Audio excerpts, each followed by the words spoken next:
The day I asked for a divorce, I called Ruby, but her secretary answered. A young guy with a clear voice. Ruby's in a meeting and can't talk right now. Is there anything you want me to pass on to her? He was Ruby's new fling. This time I didn't make a scene. I just calmly said to him, tell her the divorce papers are on the bedside table. On my way to the airport, I called Ruby again. Another male voice picked up. Charles, Ruby wanted me to tell you she's in a meeting. If there's something urgent, you can let me know, and I'll pass it on. I hesitated with my phone in hand. This was Ruby's new guy. He didn't even have a fancy degree.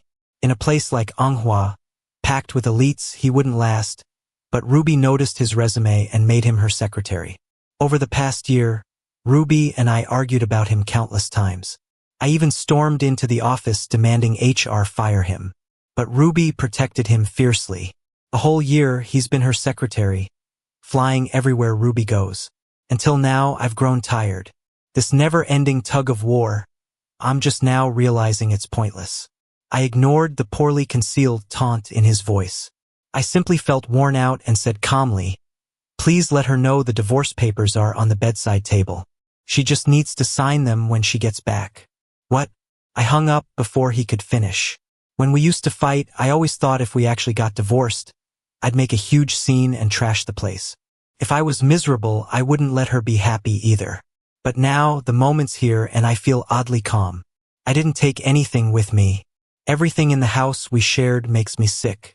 The only thing I left with was myself. Just before my flight, Ruby texted me. I saw the divorce papers. What's your problem this time? Even through the screen, I could imagine her annoyed expression. I didn't reply, just switched my phone to airplane mode. Honestly, we both know why. Since Daniel became her secretary, Ruby's been home later and later. No men's hair on her clothes, no cologne scent, just increasingly long stares at her phone, sometimes even smiling, like a teenage girl in love. I brought it up a few times, but Ruby calmly said, there's nothing going on, you're overthinking. We fought countless times about Daniel. I told her to reassign him, but Ruby said I was being unreasonable. I cried, fought, begged, even went hysterical. I sat in chaos, threatening her with shattered porcelain pieces. But she just coldly said, Charles, do you realize how pathetic you look right now? I couldn't help but chuckle bitterly. Yeah, pretty pathetic. I was like a man possessed, loving her too much, or maybe I just invested too much in her. Just the thought of losing her was agonizing. Bottom line, I was just unwilling to let go. I'd been with her for 10 years. From a broke student to a person everyone called boss. How could someone she's known for only a year steal her from me? I tried fixing myself up, learning new recipes, becoming more considerate. I thought competing with a stranger like this would bring Ruby back. But last night, when I went to pick up a drunk Ruby, I saw her with a young guy on the curb, in a perfectly tailored dark suit, with long legs naturally crossed, his sharp jawline softened by streetlights. That face, overly pretty when she was young, now matured with time, like aging wine. It hit me, we once sat like this at the roadside too. I brought her a dish I'd cooked, and she paused after tasting it. I got nervous, thinking it didn't taste good. What's wrong? I asked. Ruby looked up and smiled.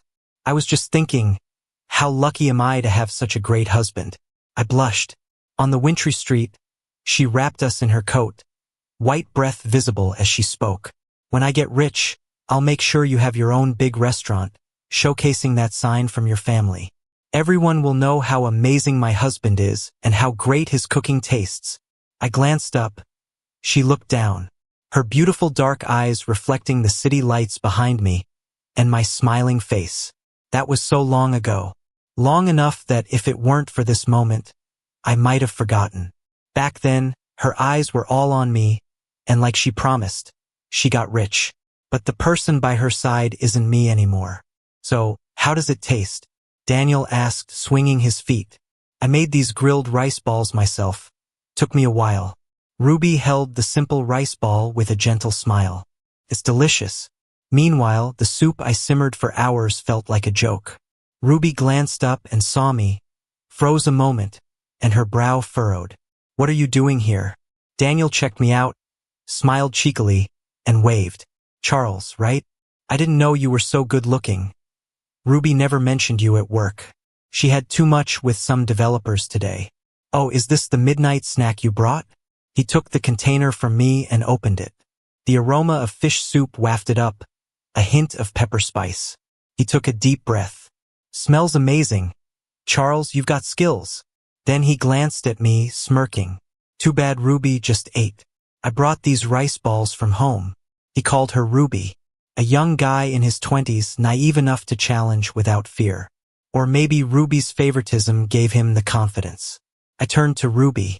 So now even the best home-cooked meal isn't good enough, huh? Ruby's expression turned cold. Daniel didn't seem upset, just smiled a bit and said, honestly, it's not about what you eat. It's about who you're with. When you're with someone you like, even a simple meal tastes amazing. But with someone you can't stand, even a feast feels bland. Don't you think so, Charles? I glanced at Daniel and sneered. Yeah, when it comes to a couple like you two, even eating shit probably smells good. Daniel's face darkened, and he fell silent. Ruby stood up, her expression grim. Charles, that's too much. Not wanting to cause a scene in public, I cast my eyes down. Let's just go home.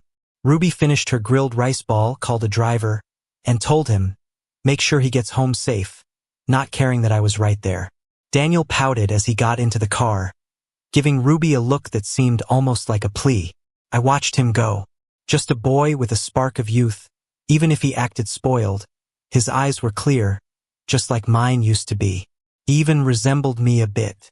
I wasn't naive enough to think Ruby was searching for a younger version of me. She liked this type all along, whether at 20 or 30. She was into guys in their early 20s. That night, I didn't argue with Ruby. I grabbed my bedding and went to the guest room. She didn't stop me. Before leaving, I asked one last thing. Ruby, what do you really want? I'd loved her for 10 years. No matter how it ended, I wanted to understand why. With a cigarette between her fingers, she suddenly said, Charles, I'm tired. The orange flame flickered as she puffed out smoke and turned to me. I'm tired of you being around all day, just asking me what I want to eat. I'm married to a husband, not a cook. Is that all you do? I stared at her, the smoke swirling around us. The girl who once held me, saying her dream was to eat her husband's cooking forever, seemed to vanish into that mist. Suddenly, it hit me. The girl I loved had long been worn away by time. She wasn't the woman in front of me now. I didn't say anything more, just turned and left. The next day, Ruby went to work like nothing happened. She didn't explain, probably thinking I'd swallow my pride like before, pretend nothing happened. But after throwing away the stale fish soup no one drank, I went out and filed for divorce. A marriage is like a dish. If you can't swallow it, don't force it. On the plane, looking out at the buildings shrinking into the clouds, I remembered coming to this city for Ruby. She wanted to start a business here, so I left my culinary dreams behind to follow her. When I left, the restaurant owner was distraught, saying, "You're the most promising chef we've had in years. Stick with it and you'll go places. Why quit?" My family had passed down our culinary skills for generations, even earning royal accolades. I wanted to continue that legacy, but all I could think about was Ruby. My parents died in an accident when I was only halfway through learning our family recipes, raised by my grandma after them. When she passed too, I had no close family left. Perhaps because I had so few people in my life, I cherished Ruby so much, always compromising just to keep her. She often skipped meals for meetings, and I would cook for her 3 times a day at home, giving up my dreams to accommodate her schedule, becoming a stay-at-home spouse. But I did it willingly because I liked her. I naively thought love was enough. Thinking about it now, that was foolish. Some things you just can't hold on to. Like the song says, if you can't hold the sand, let it go. Returning after years, my hometown had changed. Old apartment buildings repainted, new faces around.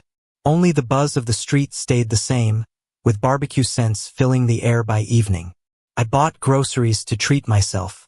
Ruby's weak stomach meant avoiding spicy foods, so I rarely got to eat the spicy dishes I loved. On the bus, figuring out the night's menu, someone suddenly leaned on me. Startled, I saw a young girl in a black hoodie, low on energy. Her dark hair matted with sweat. She wobbled against me, emitting a mix of tobacco and lemon scent. Sorry, she muttered weakly. Low blood sugar, do you have any sugar? Hurriedly, I opened a bag of sugar I bought for cooking. Will this work? Seeing my palm of sugar, she gave a resigned smile. Guess it'll do. With that, she took a little from my hand with her cool lips, making me blush. I stood quickly to help her to a seat. Here, sit down. She nibbled on the sugar, then looked up. Under her tousled bangs, her eyes, once frail, now shone with a touch of beauty. Thanks. It was only then I noticed how pretty she was. Likely just past 20, narrow nose, delicate monolids painted with a hint of pink overlaid by long, thick lashes that sharpened her allure. My pleasure, I replied, sneaking another glance. I didn't dwell on the encounter until cooking when I realized I had no sugar left, meaning another store run. I took off my apron disappointed, but opening the door, I froze. Right at the door next to mine, the girl I ran into on the bus earlier was trying to unlock her door with a key. The moment she saw me, her eyes lit up. So, it's you. You're the new neighbor. Huh? I nodded. What a coincidence. I thought for a second and then made some small talk. You feeling any better? She smiled. No biggie, just forgot to eat today, 'cause I was so busy. I really wasn't planning on saying anything, but seeing how young she looked, I just had to give a bit of advice. When you're young, you gotta eat well or your stomach's gonna pay for it later. She had that rebellious look yet nodded sweetly. Okay. What's that smell? Something smells so good. Is it you cooking? Yeah, but I gotta run to buy some sugar. I watched her, sniffing around like a curious little puppy. Smells amazing, what are you cooking? I offered out of politeness. Tofu fish head soup and some everyday dishes. Wanna try? I was just being polite, but then her eyes suddenly lit up. Really? Yeah, sure. Okay, I'll go buy some sugar. Without waiting, she took the shopping bag from my hand, tucked one hand into her pocket, and waved the other at me. Keep an eye on the stove, I'll be right back. And just like that, I don't even know how it ended up this way. First day back, and here I am having dinner with this girl from next door. She was eating with her head down and cheeks puffed out, mumbling, Charles, your cooking is amazing. I took a good look at this girl called Winter, way younger than me, but never called me brother after knowing my name. Just Charles. During dinner, I found out she's starting a business on her own. Super busy. Short on staff, she's doing the work of 3 people, which is why she doesn't get to eat properly. You have no idea, I've been living on instant noodles for a week. Haven't had a meal this good in ages. I glanced at the black Richard Mille watch on her wrist. If I remembered right, Ruby had one just like it in her collection. You could buy a G-Wagon with it, and now it's insanely pricey, hard to find even if you've got the money. With something like a car on her wrist, she held her bowl, her dark eyes looking right at me. Can I have another bowl of rice? I nodded, a bit helpless. That night, the pot of rice I planned to use for fried rice the next day was almost polished off by Winter. Her appetite was mind-blowing. I kept glancing at her stomach, wondering where all that food was going. She probably felt a bit sheepish too. So she did the dishes afterwards and popped her head out of the kitchen. Need me to do anything else? I thought for a second. The light bulb's out in the living room. Could you change it? I said it offhand, never expecting a girl like her would know how to change a bulb. But she headed out, bought one, and actually did it. That night, I thought I'd lose sleep, being newly resolved on the divorce. But maybe because Winter disrupted things, I didn't dwell on Ruby at all. Slept like a baby. Over the next few days, I walked around the neighborhood, checked out a few places. I want to pick up my skills again, chase that unfinished dream. Starting with a little shop. The night crept in, and while I was sitting on the couch, lost in recipes, my phone suddenly buzzed. It was Ruby calling. 3 days since proposing the divorce, her first call since. When are you coming back? Her tone was the same as always, impatient, like I was the unreasonable one. I said calmly, Ruby, I'm not coming back. You really want a divorce? She chuckled. Charles, how long are you going to keep this up? I didn't want a pointless argument. Just sign the divorce papers and mail them to me. If you're unhappy with anything, we can talk." Ruby was silent for a moment. Her tone became somber. "Fine," she said coldly and hung up. It didn't really affect me much because Winter swung by for another meal. Lately, it felt like she had my place under surveillance. Every time I cooked, the doorbell would ring. But she never came empty-handed and always brought something along. The pricier, the better. Just got in-season durians, fancy dinnerware, tea cakes that looked aged. If I didn't take them, she'd insist. Said she couldn't eat or use them all alone. Giving them to me meant more meals at my place. She'd even help with the prep work, super handy. After a while, I couldn't bring myself to say no, and kinda stumbled into being meal buddies with her. An old family recipe for duck stew came to mind. I wanted to get a duck to try it out. The supermarket had sales in the evening, so I went out for a stroll. But maybe it was the sketchy neighborhood or just my luck. On my way back, I felt like someone was following me. I glanced back. The alleyway was dimly lit, and someone was casually walking not too far behind. Something was off. Pretty sure I saw this guy when leaving the supermarket. Cold sweat broke out all over me. Ignoring whether I was overthinking, I quickened my pace to shake him off. But he kept following, and when I bent down to go upstairs, he entered the building. Scared out of my wits, I bolted inside and locked the door as fast as I could. Peeking through the peephole, he was nowhere to be seen. I let out a sigh, thinking it was over. But waking up at night, I found the power out. And maybe it was my imagination, but there were little noises outside. Gathering my courage, I peeked through the peephole, but it was pitch black, couldn't see a thing. Still, I couldn't shake this sudden thought popping into my head. Someone's out there. I jumped back, chills running from head to toe. No time to question if I was overreacting. I dialed 911. The precinct was far. They said they'd take about 20 minutes to get there. Asked me to keep safe. Noises outside got louder, and being naturally timid, I instinctively called Ruby. She picked up fast. "Hello?" I leaned against the bedroom's locked door, whispering, "Ruby." Before I could say more, she cut me off with disdain. "Changed your mind? Charles, weren't you all tough before?" I was shaking all over and didn't care about her attitude anymore. "Ruby, someone's trying to break into my door. I'm so scared. Can't you?" What could she even do, really? It was just a habit, seeking her comfort in my most fearful moments. But Ruby laughed. "Charles," she mocked, "if you're looking for an excuse, at least come up with something believable." I found myself unable to continue speaking. I stayed silent for a while, then hung up. Wasn't really disappointed, just stared at the glowing screen. We were planning on getting divorced anyway. With her acting like this, it didn't seem like a big deal. Yet, I suddenly felt exhausted, like there was a hollow space in my chest where the wind could just blow through. Even the fear turned somewhat numb with the fatigue. The noise outside seemed to stop, but then suddenly, a woman's voice rang out. "What are you doing?" It was Winter's voice. Then came a heavy thud. I hurriedly opened the door and dashed out. I saw Winter standing over a middle-aged man she'd thrown to the ground. She asked harshly, "What are you doing? Breaking into someone's door in the middle of the night?" The man groaned in pain, looked at Winter with fear in his eyes. "No, nothing, I just got the wrong door."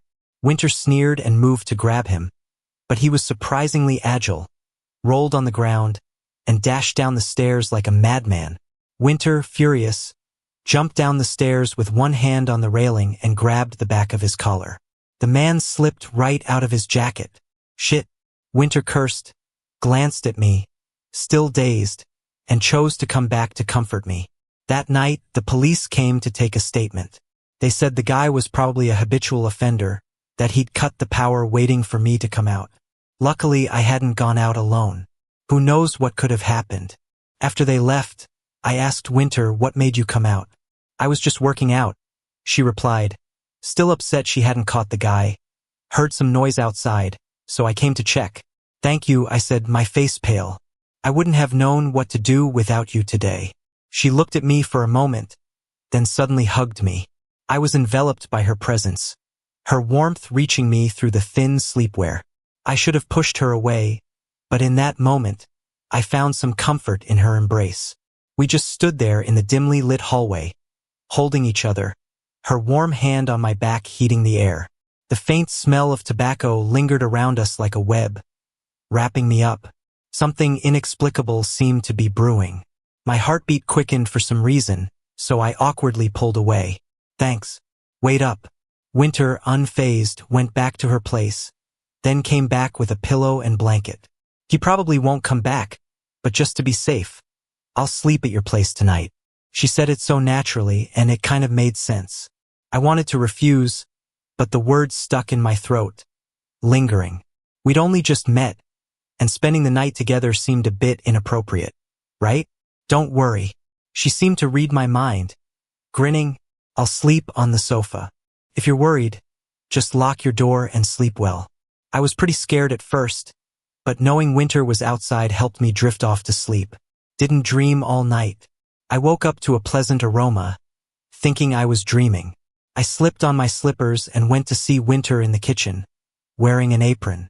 When she saw me, she waved her spatula. You're up. Go wash up and eat. I made porridge. Standing in the corner, I was suddenly dazed. I thought I was too old to be moved by a bowl of porridge, but it warmed me anyways.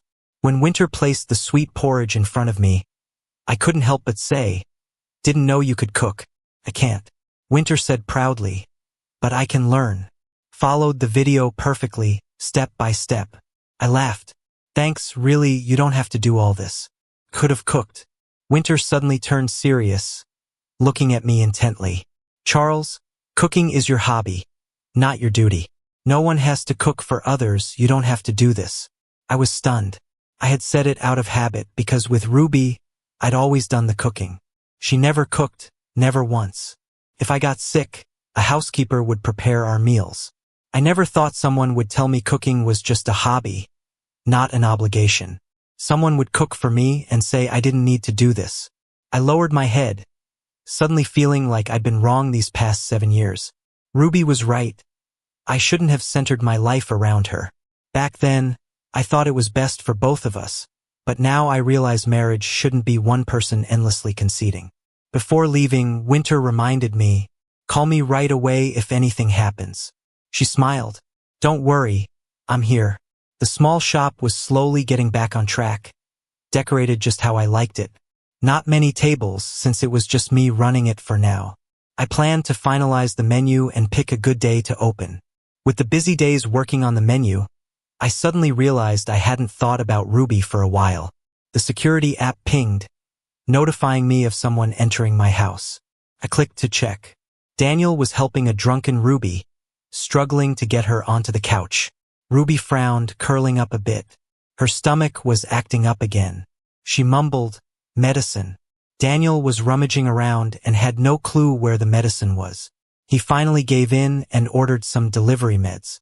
He gave Ruby a bit of warm water. "The medicine will be here soon, just hang on." But when the meds arrived, it turned out they weren't what Ruby needed. Even after taking them, the pain on her face hadn't eased a bit. Daniel didn't realize Ruby's stomach medicine was custom made by a hospital far away. It was a place I had painstakingly located. Every 3 months, I'd get her medicine stored at home. I've done it for 7 years, never skipping once despite the weather.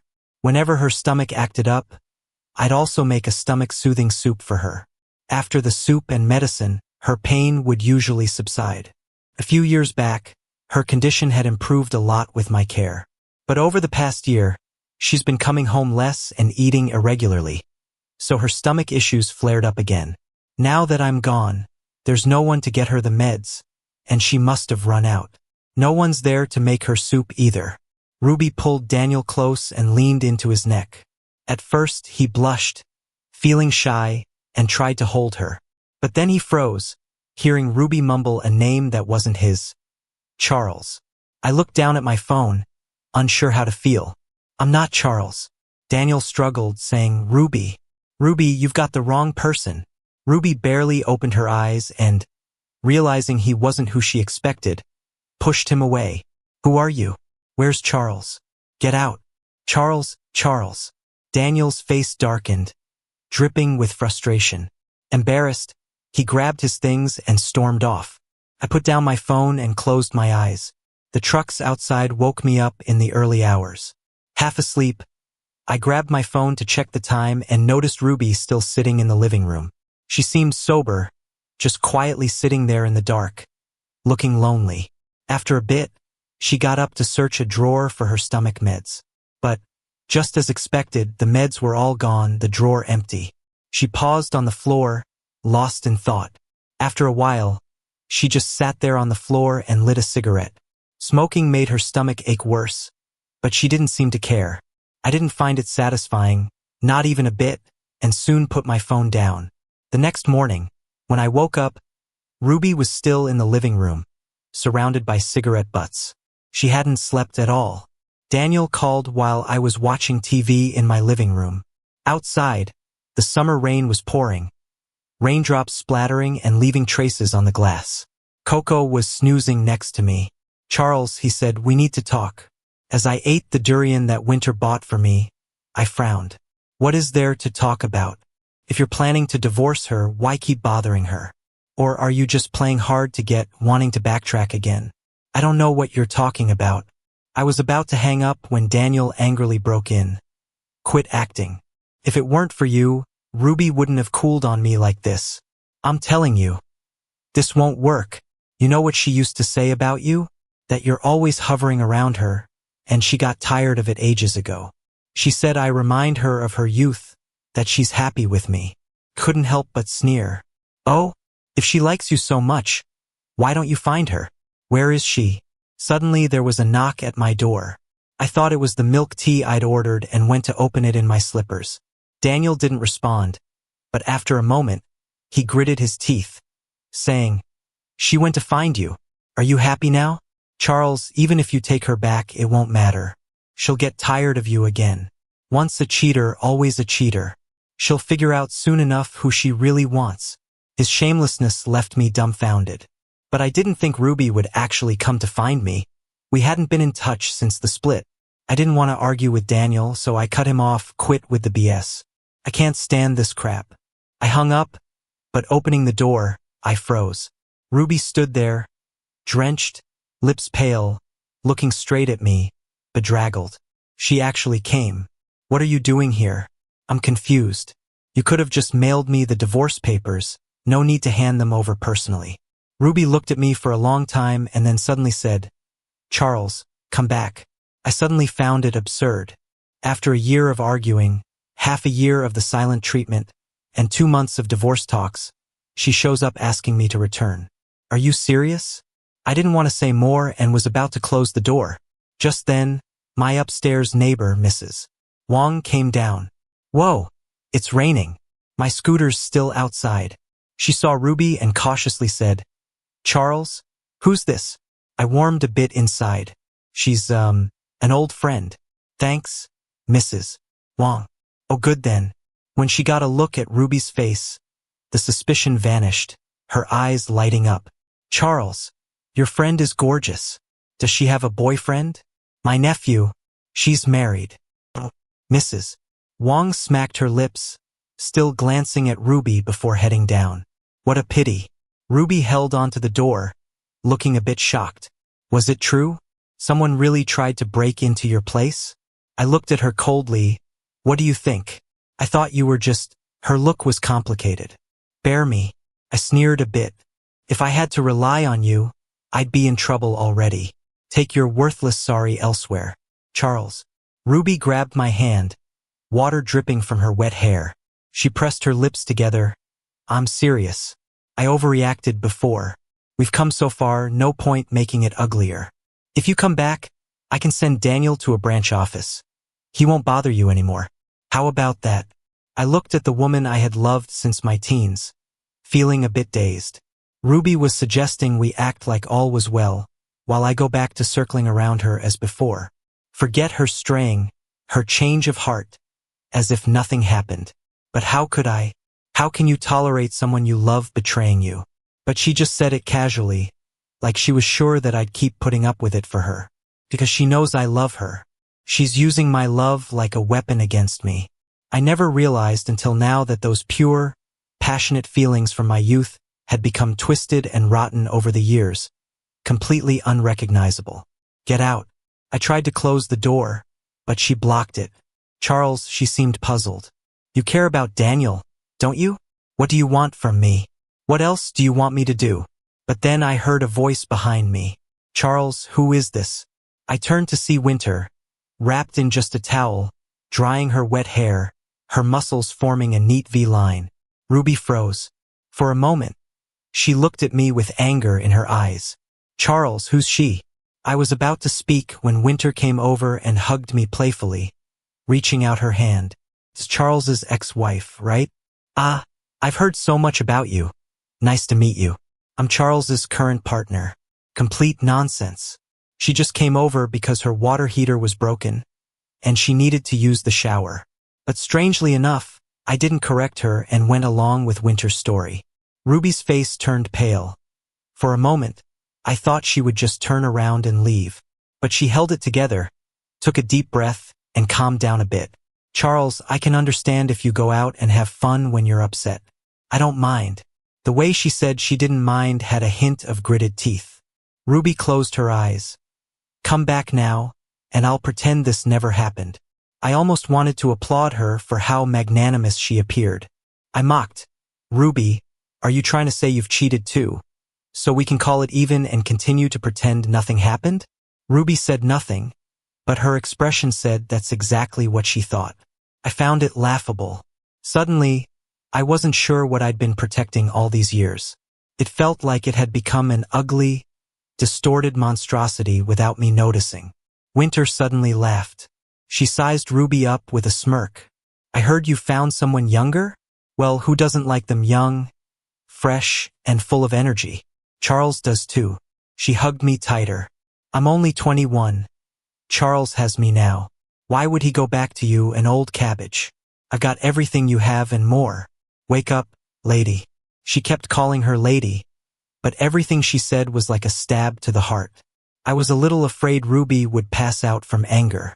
All right, we need to rest, Winter said. Got any cash? If not, I'll transfer some so you can get a hotel. She held me tighter, looking mischievous. We've got things to do tonight. Before she could finish, Ruby slapped her across the face.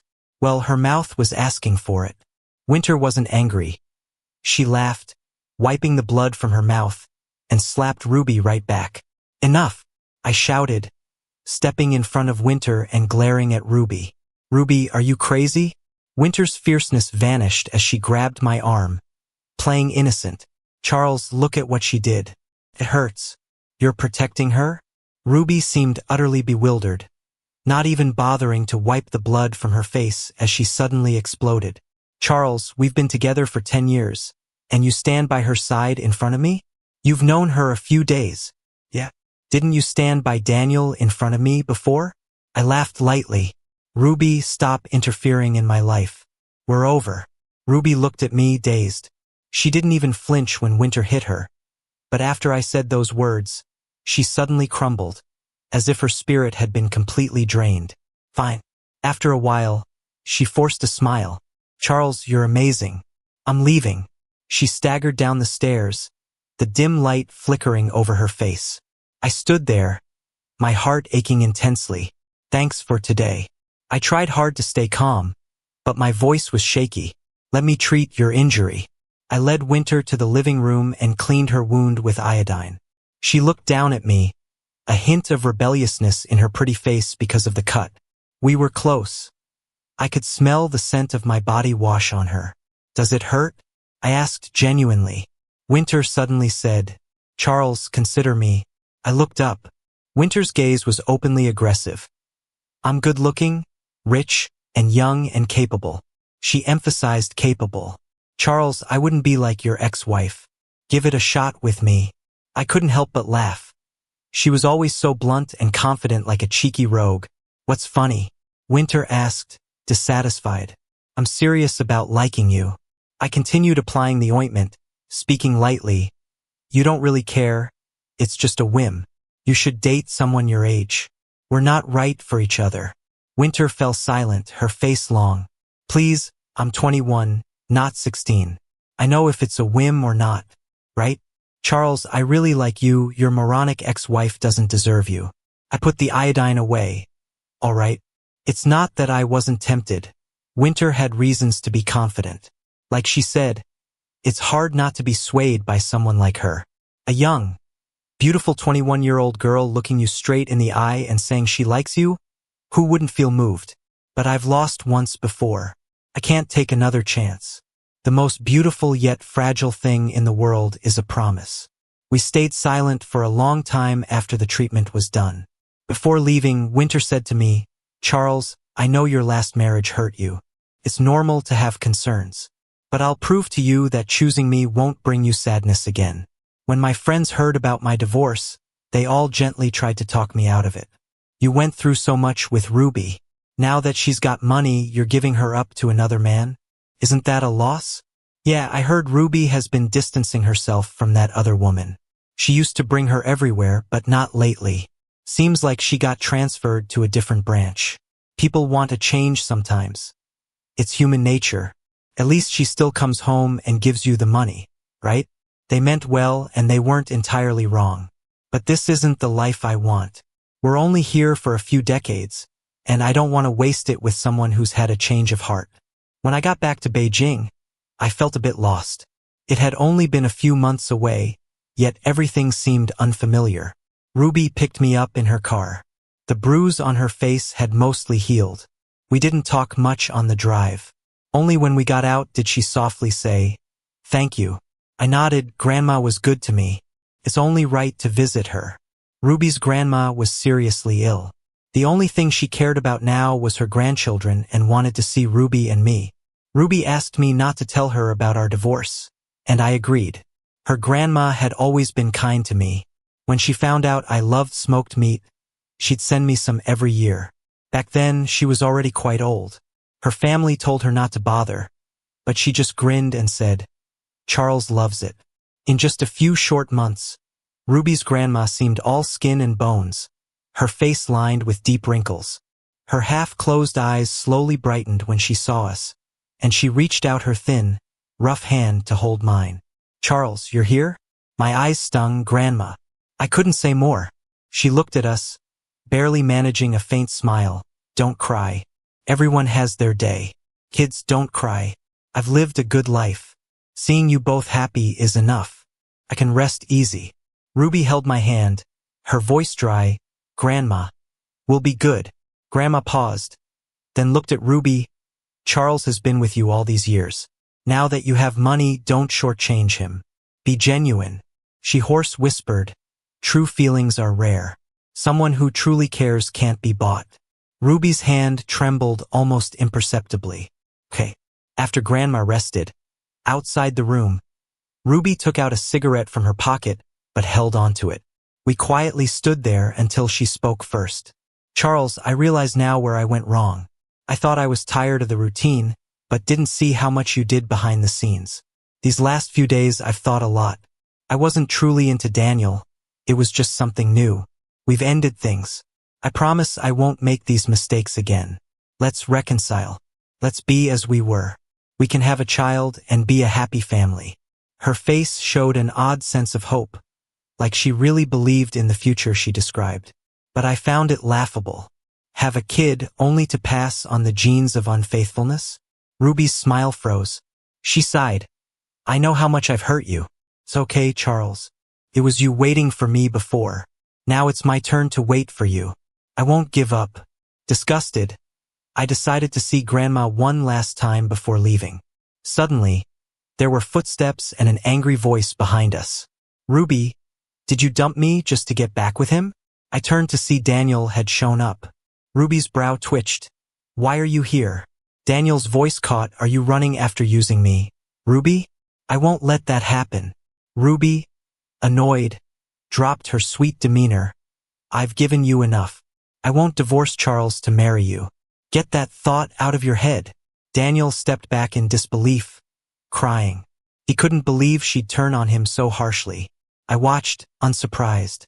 Ruby's selfishness meant she didn't really love either of us.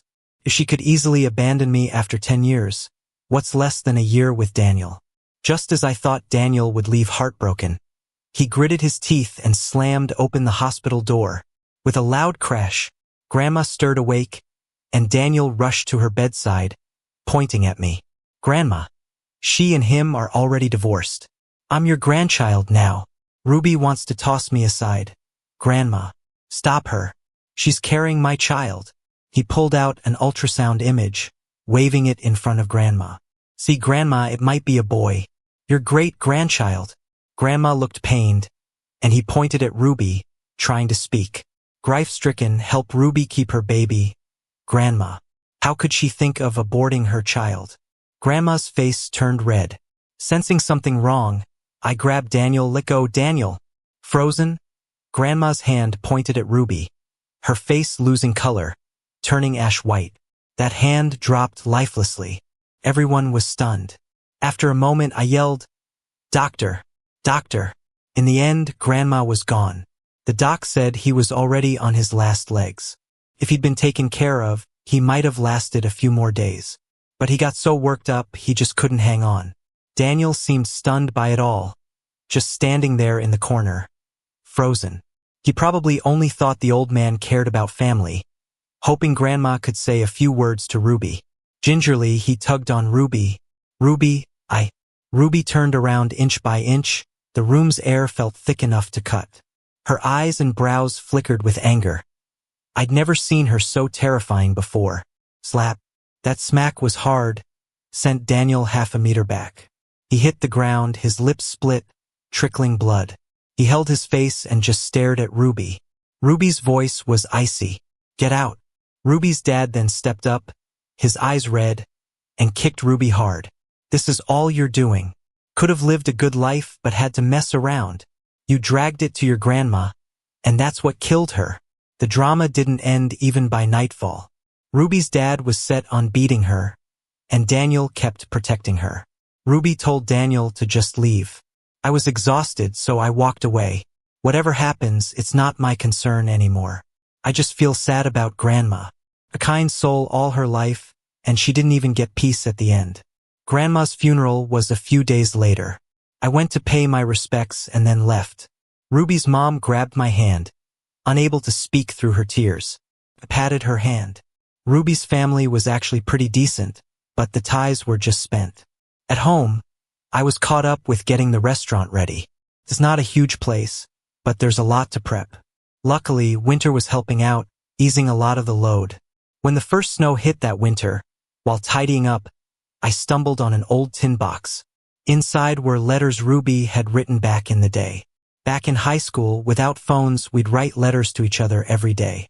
I paused and picked one up. Charles, let's walk together tomorrow. This guy's been bothering me. I told him I have a boyfriend, but he doesn't believe it. It's so annoying. My mom made dumplings today. They were so good. Come over for dinner tomorrow. The teacher talked to me about us dating today. He said we're too young and it's just a phase. He said it wouldn't last. What nonsense. We'll always be good. Always be together. Charles, let's bury this time capsule together. Brian gave it to me. Plus, tomorrow's the weekend. Perfect for hanging out. Reading that letter, a memory popped into my mind. When we were 18, Ruby and I buried a time capsule under the camphor tree at school. We wrote things to our future selves, promising to dig it up 10 years later. Turns out, this year marks that decade. I don't really remember what I wrote back then. Feeling a mix of emotions, I decided to dig it up. Heading downstairs, I paused. Ruby stood covered in snow. It looked like she'd been there for quite a while. What do you want? I frowned instinctively. Ruby's lips trembled. Charles, I'm here to apologize. I thought long and hard, and I think I owe you a sorry. I tried to walk past, mumbling, forget it. Just staying out of my sight is the best apology. She grabbed me, her eyes reddened with strain. Charles, what will it take for you to come back? I meant to shrug her off, but for some reason, I pulled out the letter she gave me and passed it over. I'm gonna dig up our time capsule. You coming? The school hadn't changed much in 10 years. The buildings sported fresh paint. A new field was laid. Surprisingly, the corner shop still stood. Its sign just got a bit bigger. We stepped inside. The old shopkeeper didn't remember us, chuckled as she handed over 2 hot drinks. The camphor tree seemed sturdier than before, now piled with snow that sometimes gently fluttered off. Borrowing a shovel from the shop, I started digging based on memory. The ground was tough. Ruby stepped in, stomping hard to break the soil. The marking stones from back then were long gone. It took ages digging before we finally found the tin box. Ruby pulled it out gently, took the time capsule from within. Still brightly colored, like it was yesterday when buried. Only the paper inside had yellowed. The handwriting was a bit immature. First wish, marry Charles. Second wish, be with Charles forever. 18-year-old Ruby asked her 28-year-old self across the span of 10 years. 10 years on, did my wishes come true? I hope they did. Below was my own handwriting. I want to be with Ruby forever. 2. The echo of a young girl's words lingered in my ears. Yet 10 years later, things were utterly different. Ruby stared at the note, frozen in the swirling storm of snowflakes. Finally, her fingers trembled. Tears spilled down as she looked up. Charles. Her voice raw. I finally understand what you wanted. I smiled, tore the note, letting the pieces scatter into the wind and snow. Like whispers, they spun away, disappearing from sight. Back then, I'd never imagined our 7-year marriage would crash so devastatingly. Youthful promises, like arrows, pierced the years only to hit home with pain. 10 years ago, Charles, your wish didn't come true. Ruby and I are moving apart. I dusted my hands, stood up saying, let's go. Ruby, though, suddenly tugged at me and knelt in the snow. She pleaded, Charles, please, give me one more chance. I promise I won't hurt you again. She choked up, lowered her head, and her tears created a small melted pit in the snow. Don't leave me.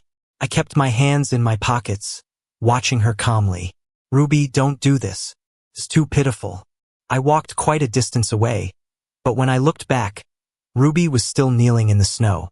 Snowflakes settled on her. Winter disappeared. At some point, I completely lost touch with her. She vanished on a snowy day as suddenly as she had appeared in my life. I never saw her again. I felt down for a while, but having been through what happened with Ruby, and since I'd only known Winter for a short time, I gradually let go. I thought she was so young that the things she said were probably just in the moment. We weren't from the same world, and after a brief intersection, we were bound to return to our own lives. Luckily, my restaurant finally opened, called Jay's Kitchen. I plan to expand and rename it Jay's Dining House in the future. Customers can't stop praising my cooking. In just a few days, the restaurant was bustling, and some even promoted it for me on social media for free. The place got so busy that I had to hire 2 more people to help. Little by little, I stopped thinking about Winter. But sometimes, when I'd see that never-open door at home, I'd still pause.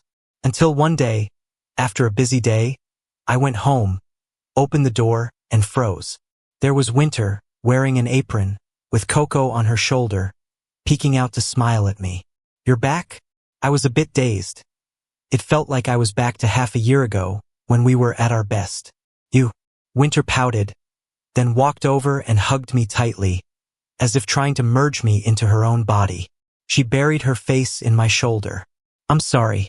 That day, my old man sent someone to take me back, saying he was in poor health and insisting I go back to marry and then inherit the family business. I refused, so they took my phone and locked me at home, saying I couldn't come out until I changed my mind. I really wanted to contact you. I tried to run away several times. She lifted her pant leg, showing a fierce scar on her calf with a bitter smile. I climbed down from upstairs once but still got caught. I was stunned, instinctively reaching to touch the scars. Does it still hurt? Winter softened. It hasn't hurt for a long time. So how did you get out? The game I was developing was almost done. After I got taken back, the folks at the company launched it as planned. It blew up, earning over 80 million in just the first day, and the revenue kept growing. I went on a hunger strike in protest. The old man couldn't stand it any longer. Since I had my own business now, he had to compromise, saying I could get a professional manager to handle the family business. She said it so casually, but I could see she had grown thinner and looked haggard. Clearly, that struggle wasn't as easy as she made it sound. Winter hugged me morosely. Charles, what should I do?